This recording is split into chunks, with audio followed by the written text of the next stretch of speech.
ಸ್ನೇಹಿತರಿಗೂ ನಮಸ್ಕಾರ. TM learning centre YouTube ಚಾನಲ್ಗೆ ನಿಮ್ಮೆಲ್ಲರಿಗೂ ಸ್ವಾಗತವನ್ನು ಕೋರ್ತಾ ಈ ವಿಡಿಯೋದಲ್ಲಿ ನಾನು ನಿಮಗೆ ಕರ್ನಾಟಕ ರಾಜ್ಯ ಪತ್ರ ಅಧಿಕೃತವಾಗಿ ಪ್ರಕಟಣೆ ಮಾಡಿರ್ತಕ್ಕಂಥದ್ದು ಅಂದರೆ ನಿನ್ನೆ ಮಂಗಳವಾರ ದಿನಾಂಕ 14 ಜುಲೈ 2026. ಏನಪ್ಪ ಈ ಡ್ರಾಫ್ಟ್ ನೋಟಿಫಿಕೇಶನ್ ಅಂತ ಹೇಳಿದ್ರೆ, ಇದು ಒಂದು ಕರಡು ನೇಮಕಾತಿ ನಿಯಮಗಳನ್ನು ಹೊಂದಿರತಕ್ಕಂತಹ ಒಂದು ನೋಟಿಫಿಕೇಶನ್ ಆಗಿದೆ.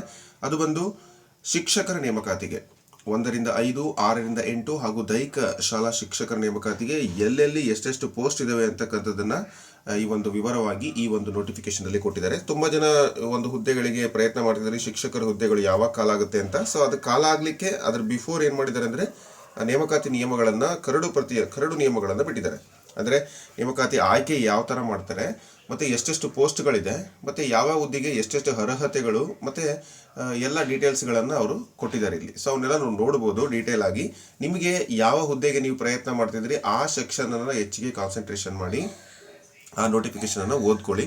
ಅಥವಾ ನಿಮಗೆ ಸಮಯ ಇಲ್ಲ, ಅಥವಾ ಟ್ರಾವೆಲಿಂಗ್ ಮಾಡ್ತಾ ಇದ್ದೀರಿ, ಅಥವಾ ಬ್ಯುಸಿ ಶೆಡ್ಯೂಲ್ ಇದೆ, ಅಥವಾ ನಾವು ಓದಿದರೆ ನಮ್ಗೆ ಕ್ಲಿಯರ್ ಗೊತ್ತಾಗೋದಿಲ್ಲ ಸರ್ ನೀವೇ ಹೇಳಿ ಅಂದರೆ ನಾನು ಸಂಕ್ಷಿಪ್ತವಾಗಿ ಹೇಳ್ಕೊಡುವಂಥ ಪ್ರಯತ್ನ ಇಲ್ಲಿ ಮಾಡ್ತಾ ಇದ್ದೀನಿ. ಓಕೆ, ಸುಮಾರು ಜನ ಓದಿರ್ತೀರಿ ಅಥವಾ ಈಗ ಓದಬೇಕು ಅಂತ ಯೋಚನೆ ಮಾಡ್ತಿರ್ತೀರಿ. ಇಬ್ಬರಿಗೂ ಆಲ್ ದ ಬೆಸ್ಟ್ ಅಂತ ಹೇಳ್ತಾ, ಎಸ್, ಇದು ಡ್ರಾಫ್ಟ್ ರೂಲ್. ಇನ್ನೂ ನೋಟಿಫಿಕೇಶನ್ಗೆ ಟೈಮ್ ಇದೆ, ಈಗಲೂ ಕಾಲ ಮಿಂಚಿಲ್ಲ. ಒಂದೇ ಪದ, ಒಂದೇ ಇದು ಏನಪ್ಪ ಅಂದರೆ ಯಾವ ಬುಕ್ಸ್ ತಗೊಳ್ಳಿ, ಯಾವ ಕೋಚಿಂಗ್ ಸೆಂಟ್ರಿಗೆ ಸೇರಲಿ ಅನ್ನೋದಕ್ಕಿಂತ ಈಗೇನು ಬೇಸಿಕಲಿ ಗೌರ್ಮೆಂಟ್ ಟೆಕ್ಸ್ಟ್ ಬುಕ್ಸ್ ಇದೆ ಅದನ್ನು ಓದಿ. ಮೊದಲು ಅದನ್ನು ಓದಿ. ಒಂದು ವಾರದಲ್ಲಿ ಒಂದು ಸಬ್ಜೆಕ್ಟಿನ book, for example 6th maths ಅಂದರೆ ಒಂದು ವೀಕಲ್ಲಿ ಮುಗಿಸ್ಬೇಕು ನೀವು. ಫಸ್ಟ್ ಸೆಮಿಸ್ಟರ್ದು, ಸೆಕೆಂಡ್ ಸೆಮಿಸ್ಟರ್ದು ಮತ್ತೊಂದು ವೀಕಲ್ಲಿ ಮುಗಿಸ್ಬೇಕು. ವೀಕ್ ಅಂದರೆ ವಿತ್ ಅದೇ ವೀಕಲ್ಲಿ ಮತ್ತೊಂದು ಸಬ್ಜೆಕ್ಟ್ ಇಟ್ಕೊಂಡಿರ್ಬೇಕು, ಯಾವುದು ಸೈನ್ಸು. ಈ ಥರ ಪ್ಲ್ಯಾನ್ ಮಾಡಬೇಕು. ಓಕೆ, ಇದನ್ನು ನಾನು ಈ ನೋಟಿಫಿಕೇಶನ್ ಹೇಳೋಕ್ಕಿಂತ ಮುಂಚೆನೇ ನಿಮಗೆ ಹೇಳ್ಬಿಡ್ತೀನಿ. ಲಾಸ್ಟ್ವರೆಗೂ ಯಾರು ನೋಡಲ್ಲ, ಅದಕ್ಕೆ ಫಸ್ಟಿಗೆ ಹೇಳ್ಬಿಟ್ಟಿದ್ದೀನಿ. ಎಸ್, ಯಾಕೆಂದರೆ ನಮಗೆಲ್ಲರಿಗೂ ಈಗ ಏನಾಗಿದೆ ಅಂದರೆ ಸಮಯ ಇಲ್ಲ. ರೈಟ್, ಇಲ್ಲಿ ನೋಡಿ, ಈ ಒಂದು 15 ಪ್ರಕಟಗೊಂಡ 15 ದಿನಗಳ ನಂತರ ಪರಿಣೆ ಅಂದರೆ ಇದನ್ನ ಏನು ಮಾಡ್ತಾರೆ ಅಂತ ಹೇಳಿದ್ರೆ, ತಿದ್ದುಪಡಿಗೆ ನಿಮಗೆ ಆಕ್ಷೇಪಣೆ ಕೊಡ್ತಾರೆ. 15 days ಟೈಮ್ ಇರ್ತದೆ ಅಂತ ಹೇಳಿದ್ದಾರೆ. ಎಲ್ಲಿಗೆ ಅಬ್ಜೆಕ್ಷನನ್ನು ಹಾಕಬೇಕು ಅಂತ ಹೇಳಿ ಇಲ್ಲಿ ಅಡ್ರೆಸ್ಸನ್ನು ಕೂಡ ಕೊಟ್ಟಿದ್ದಾರೆ. ಆ ಅಡ್ರೆಸ್ಸನ್ನು ನೋಡಿ.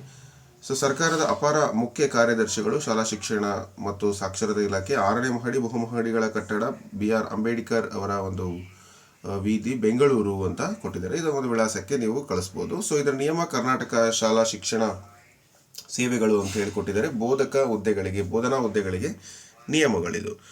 ಸೊ ಇಲ್ಲಿ ಅವೆಲ್ಲ ನಿಮಗೆ ಇಂಪಾರ್ಟೆಂಟ್ ಇಲ್ಲ, ಡೈರೆಕ್ಟಾಗಿ ಇಲ್ಲಿ ಹೋಗೋಣ. ಮೊದಲನೇದು ಬಂದು 1 ರಿಂದ 5ನೇ ತರಗತಿ, ಸೊ 1 to 5th ಸ್ಟ್ಯಾಂಡರ್ಡ್ಗೆ ಸಂಬಂಧಪಟ್ಟಂತೆ. ಹಾಗೆ ಎರಡನೇದು ಪದವೀಧರ ಪ್ರಾಥಮಿಕ ಶಿಕ್ಷಕರು 6 ರಿಂದ 8ನೇ ತರಗತಿಗೆ. ಇನ್ನು ದೈಹಿಕ ಶಾಲಾ ಶಿಕ್ಷಕರು 1 ರಿಂದ 8ನೇ ತರಗತಿಗೆ. ವಿಜ್ಞಾನ ಶಿಕ್ಷಕರು, ಪ್ರೌಢಶಾಲಾ ಸಹ ಶಿಕ್ಷಕರು ಹಾಗೂ ಪ್ರೌಢಶಾಲಾ ದೈಹಿಕ ಶಿಕ್ಷಕರಿಗೆ ಒಂದು ನೇಮಕಾತಿಗಳನ್ನು ಕೊಟ್ಟಿದ್ದಾರೆ. ಈ ಒಂದು ಪರೀಕ್ಷಾ ಪ್ರಾಧಿಕಾರ ಕೇಂದ್ರೀಯ ದಾಖಲಾತಿ ಘಟಕ ಅಂದರೆ CAC ಅವರೇ ಈ ಒಂದು ಪರೀಕ್ಷೆಯನ್ನು ಮಾಡ್ತಾರೆ. ಜೊತೆಗೆ ಈ ಅರ್ಹತಾ ಪರೀಕ್ಷೆ ಯಾವ ರೀತಿ ಮಾಡಬೇಕು, ಆಯ್ಕೆ ಪ್ರಾಧಿಕಾರ ಯಾವ ರೀತಿ ಅಂತೆಲ್ಲ ಕೂಡ ಮಾಹಿತಿಯನ್ನು ಕೊಟ್ಟಿದ್ದಾರೆ. ನೋಡ್ತಾ ಹೋಗೋಣ ಅದನ್ನು. ಇಲ್ಲಿ 1 ರಿಂದ 5ನೇ ತರಗತಿ ಪದವೀಧರ ಪ್ರಾಥಮಿಕ ಶಿಕ್ಷಕರ ನೇಮಕಾತಿ, ದೈಹಿಕ ಶಿಕ್ಷಕರು 1 ರಿಂದ 8ನೇ ತರಗತಿ, ಗಣಕಯಂತ್ರ ಶಿಕ್ಷಕರು 1 ರಿಂದ 8ನೇ ತರಗತಿ. ಇಲ್ಲಿ ಕಂಪ್ಯೂಟರ್ ವಿಜ್ಞಾನ ಶಿಕ್ಷಕರು, ಇಲ್ಲಿ ಇಂಪಾರ್ಟೆಂಟ್ ಆಗಿ ಹೊಸ ಹುದ್ದೆಯನ್ನು, ಹೋದ ಸರಿ ಬಯೋಸೈನ್ಸ್ ಅಂತ ಆಯಿತು, ಈಗ ಹೊಸ ಹುದ್ದೆ ಯಾವುದು, ಗಣಕ ವಿಜ್ಞಾನ ಶಿಕ್ಷಕರು, ಕಂಪ್ಯೂಟರ್ ಸೈನ್ಸ್ ಟೀಚರ್ಸು. ಹುದ್ದೆಗಳಿಗೆ ಸಂಬಂಧಿಸಿದಂತೆ ಶೈಕ್ಷಣಿಕ ಜಿಲ್ಲೆಗಳ ಪ್ರಭಾರ ಹೊಂದಿರತಕ್ಕಂತಹ, ಅಂದರೆ ಎಲ್ಲದಕ್ಕೂ ಕೂಡ ಯಾರು ಅಂತ ಹೇಳಿದ್ರೆ ಉಪನಿರ್ದೇಶಕರು, DDPI ಅವರು, ಆ ಜಿಲ್ಲೆಯ DDPI ಅವರು ನೇಮಕಾತಿ ಪ್ರಾಧಿಕಾರ ಆಗಿರ್ತಾರೆ. ಇನ್ನು ಈ ಹೈಸ್ಕೂಲ್ಗೆ ಮತ್ತು ಅಲ್ಲಿರ್ತಕ್ಕಂತಹ ಒಂದು PE ಟೀಚರ್, ಹೈಸ್ಕೂಲ್ ಗ್ರೇಡ್ 2 ದೈಹಿಕ ಶಿಕ್ಷಣ, ಗ್ರೇಡ್ 1 ದೈಹಿಕ ಶಿಕ್ಷಣ ಒಂದು ಹುದ್ದೆಗಳಿಗೆ ಸಂಬಂಧಪಟ್ಟಂತೆ ಅಲ್ಲಿ ಜಂಟಿ ನಿರ್ದೇಶಕರು ಅಂದರೆ JD ಇರ್ತಾರಲ್ಲ, ಜಾಯಿಂಟ್ ಡೈರೆಕ್ಟರ್ಗಳು ಏನಾಗಿರ್ತಾರೆ ಅಂದರೆ DDPIಗಳಿಗಿಂತ ಮೇಲೆ ವಿಭಾಗವಾರು ಇರ್ತಾರೆ ಅವರು ಇದು ಒಂದು ನೇಮಕಾತಿ ಪ್ರಾಧಿಕಾರದ ಮುಖ್ಯಸ್ಥರಾಗಿರ್ತಾರೆ. Okay right. ಈಗ ಮೊದಲಿಗೆ ನೋಡೋದಾದರೆ ಪರೀಕ್ಷೆಯ ಒಂದು ಪ್ರಾಧಿಕಾರ ಇಲ್ಲಿ ಆಲ್ರೆಡಿ ಕೊಟ್ಟಿದ್ದಾರೆ. ಆಯುಕ್ತರು ಮುಖ್ಯ ಅಧ್ಯಕ್ಷರಾಗಿರ್ತಾರೆ. ಇನ್ನು ಸದಸ್ಯರಾಗಿರ್ತಕ್ಕಂಥವರು ನಿರ್ದೇಶಕರು, ಶಾಲಾ ಶಿಕ್ಷಣ ಇಲಾಖೆ ಹಾಗೂ ಪ್ರೌಢ ಶಿಕ್ಷಣ ಇಲಾಖೆ, DS, ERT ಇವರೆಲ್ಲರೂ ಕೂಡ ಅದರಲ್ಲಿ ಇರ್ತಾರೆ. ಸೊ ಇವೆಲ್ಲ ನೀವು ನೋಡ್ಕೊಳ್ಳಿ ಅಂತ ಹೇಳ್ತಾ, ಸೊ ಅರ್ಜಿಯನ್ನು ಆಹ್ವಾನಿಸುವುದು, ಮೊದಲಿಗೆ ಅರ್ಜಿಯನ್ನು ನಿಮಗೆ ಕರೀತಾರೆ.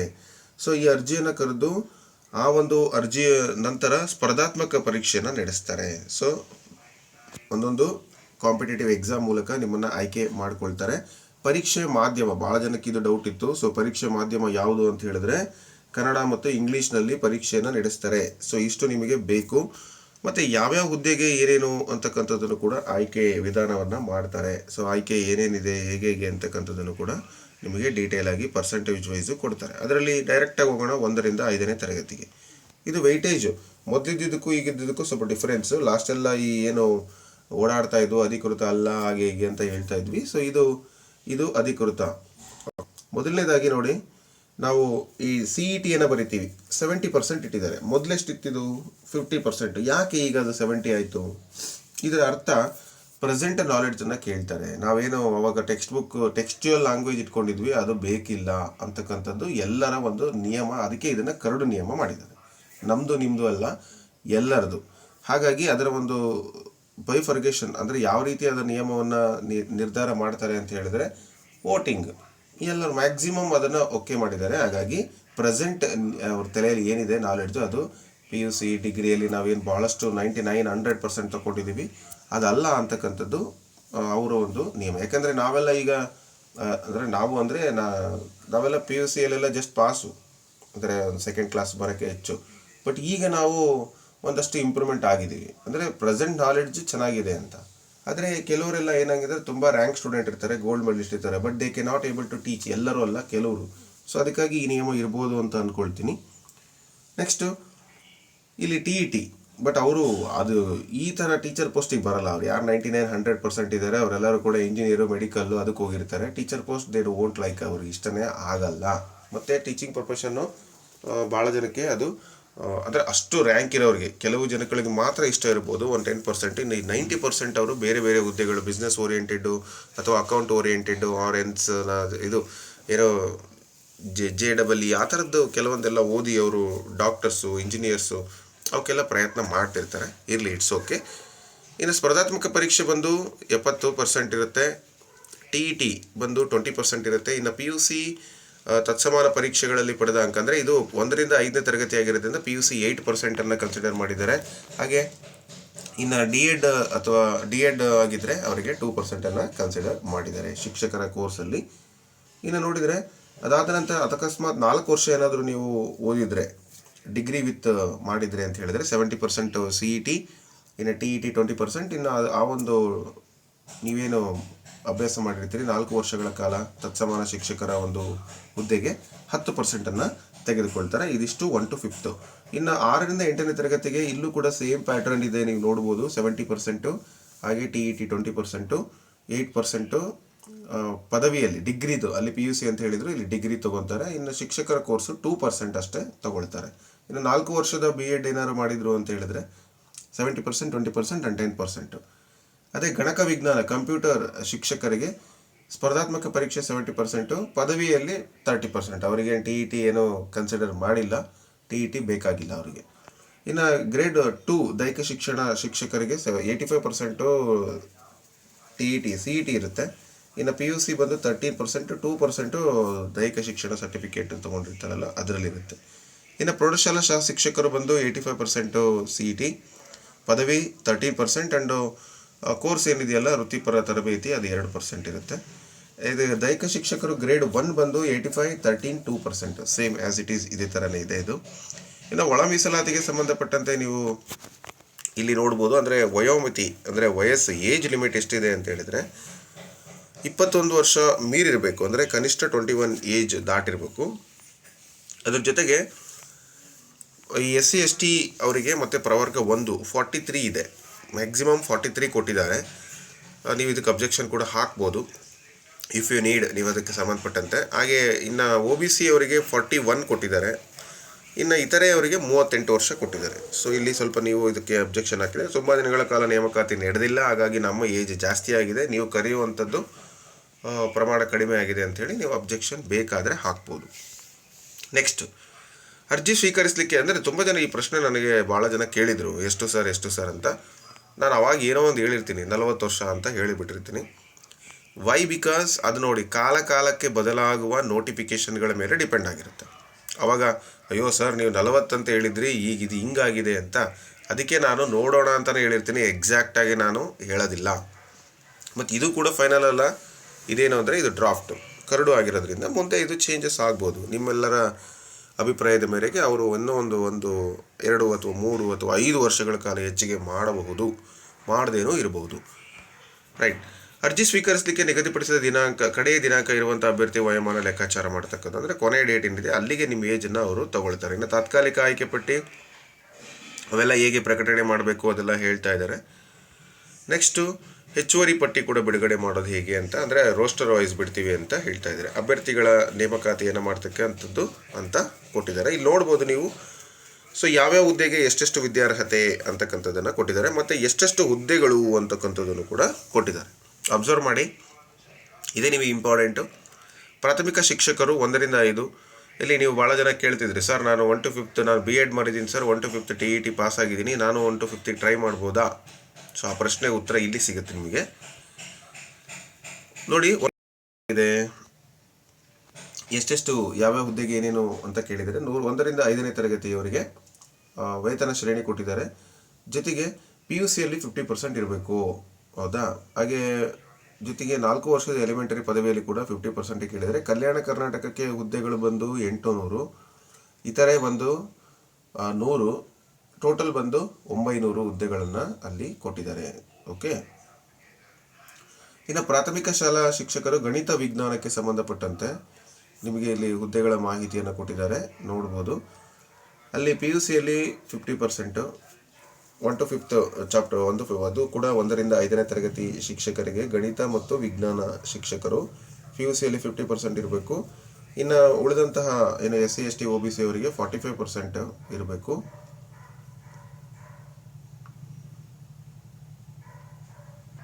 ಸೊ 45% ಇದ್ದರೆ ಅವರು ಅಲ್ಲಿ ಎಲಿಜಿಬಲ್ ಆಗ್ತಾರೆ. 45 ಅಂದರೆ 45 ಅಂಕಗಳನ್ನು ಪಡೆದಿರತಕ್ಕದ್ದು.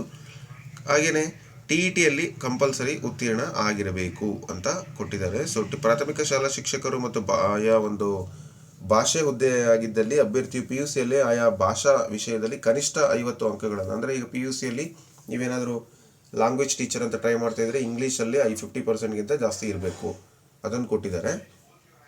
ಅದು ಭಾಳ ಇಂಪಾರ್ಟೆಂಟು. ಇಲ್ಲ ಅಂತ ಹೇಳಿದರೆ ನಿಮ್ಮನ್ನಲ್ಲಿ ಕನ್ಸಿಡರ್ ಮಾಡೋದಿಲ್ಲ. PUCಯಲ್ಲಿ ನಿಮ್ಮ ಅಂಕ ಕಡಿಮೆ ಇತ್ತು ಅಂದರೆ ನೀವು ಅಪ್ಲಿಕೇಶನ್ ಹಾಕೋಕ್ಕೆ ಸಾಧ್ಯತೆ ಕೊಡೋದಿಲ್ಲ. ಯಾವ ಸಬ್ಜೆಕ್ಟ್ ಟ್ರೈ, ಫಿಸಿಕ್ಸ್ ಬೇಕಂದರೆ ಫಿಸಿಕ್ಸು, ಕೆಮಿಸ್ಟ್ರಿ ಬೇಕಂದರೆ ಕೆಮಿಸ್ಟ್ರಿ, ಆ ಥರ PUCಯಲ್ಲಿ ನೀವು ಅಂಕಗಳೇನಾಗಿರಬೇಕು, ಪ್ರತಿ ಸಬ್ಜೆಕ್ಟಲ್ಲಿ ನೀವು ಯಾವ ಹುದ್ದೆಗೆ ಟ್ರೈ ಮಾಡ್ತಿದ್ದೀರಿ ಅದರಲ್ಲಿ 50% ಇರಬೇಕು ಅಂತ ಹೇಳ್ತಾ ಇದ್ದಾರೆ. ಓಕೆ, ಇದು 1 to 5 ಆಯಿತು. ಇನ್ನು ದೈಹಿಕ ಶಿಕ್ಷಣ ಶಿಕ್ಷಕರಿಗೆ ಸಂಬಂಧಪಟ್ಟಂತೆ 1 ರಿಂದ 8ನೇ ತರಗತಿಗೆ ಅವರು ನೋಡ್ಬೋದು. ಇದು ಗ್ರೇಡ್ 2. ಇವರು PUCಯಲ್ಲಿ 50% ಅಂಕಗಳನ್ನು ತಗೋಬೇಕು. ಮತ್ತು ಹುದ್ದೆಗಳು 106 ಕಲ್ಯಾಣ ಕರ್ನಾಟಕ, ಇತರೆ 44, ಒಟ್ಟು 150 ಹುದ್ದೆಗಳನ್ನು ಇಲ್ಲಿ ಕಾಲ್ ಮಾಡ್ತಾ ಇದ್ದಾರೆ. ಓಕೆ. ಅದೇ ರೀತಿ ಈ ದೈಹಿಕ ಶಿಕ್ಷಕರು ಆದ ನಂತರ ಪದವೀಧರ ಪ್ರಾಥಮಿಕ ಶಿಕ್ಷಕರು 6 to 8 ಒಂದು 6 ರಿಂದ 8ನೇ ತರಗತಿಗೆ ಒಟ್ಟು ಹುದ್ದೆಗಳು ಬಂದು ಎಷ್ಟಿದಾವೆ ಗೊತ್ತಾ? 8,500 ಹುದ್ದೆಗಳಿದ್ದಾವೆ. ಇಲ್ಲಿ ನಿಮಗೆ ಭರ್ಜರಿ.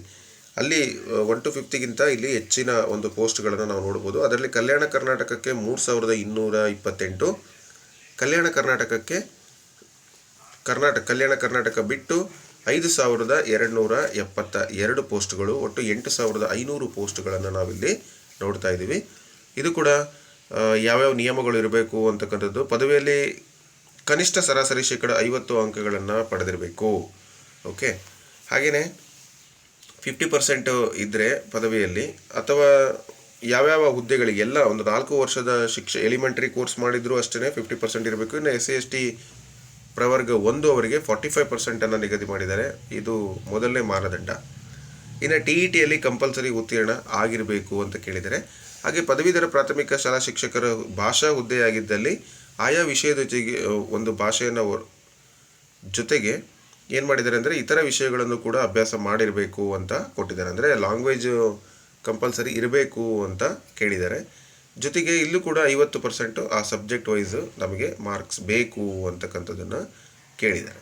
ಇದೆಲ್ಲವೂ ಕೂಡ ನೀವು ಎಲಿಜಿಬಿಲಿಟಿ ಪಾಸ್ ಮಾಡಿದರೆ ಈ ಒಂದು ಹುದ್ದೆಗಳಿಗೆ ಅರ್ಜಿಯನ್ನು ಸಲ್ಲಿಸ್ಬೋದು. ಓಕೆ. ಸೊ 50% ಕಂಪಲ್ಸರಿ ಸಬ್ಜೆಕ್ಟಲ್ಲಿ ಬೇಕು ಅನ್ನೋ ಒಂದು ಮಾಹಿತಿಯನ್ನು ನಾವಿಲ್ಲಿ ನೋಡ್ತಾ ಇದ್ದೀವಿ. ಓಕೆ. ಎಸ್. ಆದರೆ ಇವರಿಗೆ ಯಾರೇ SC ST ಪ್ರವರ್ಗ 1 ಇದ್ದಾರಲ್ಲ ಅವರು ಏನು ಮಾಡಿದ್ದಾರೆ, 45% ಅಂಕಗಳನ್ನು ಕೂಡ ಅವರು ತಗೋಬಹುದು ಅಂತ ಹೇಳಿದ್ದಾರೆ. ಎಸ್ಪೆಷಲಿ ಗಣಕ ವಿಜ್ಞಾನ ಇದ್ರ ಬಗ್ಗೆ ಹೊಸ ಹುದ್ದೆಗಳಿವು 500 ಪೋಸ್ಟ್ಗಳನ್ನು ರಾಜ್ಯಾದ್ಯಂತ ಕಾಲ್ ಮಾಡಿದ್ದಾರೆ. ಅದರಲ್ಲಿ ಕಲ್ಯಾಣ ಕರ್ನಾಟಕಕ್ಕೆ 300, ಇತರೆ ಓವರಾಲು 200 ಹುದ್ದೆಗಳು, ಟೋಟಲ್ 500 ಹುದ್ದೆಗಳನ್ನು ಇಲ್ಲಿ ಕಾಲ್ ಮಾಡಿದ್ದಾರೆ. ಇವರು ಬ್ಯಾಚುಲರ್ ಆಫ್ ಕಂಪ್ಯೂಟರ್ ಸೈನ್ಸ್ ಅಂದರೆ BSc in computer science, bachelor of computer application BCA, bachelor of information technology ಅಥವಾ bachelor of science computer application ಅಥವಾ bachelor of engineering, bachelor of technology in computer science, information science ಈ ಪದವಿಯಲ್ಲಿ ಕನಿಷ್ಠ 50% ಅಂಕಗಳನ್ನು ತಗೊಂಡಿರಬೇಕು. ಇಷ್ಟೆಲ್ಲ ಹುದ್ದೆಗಳಿದ್ದಾವೆ.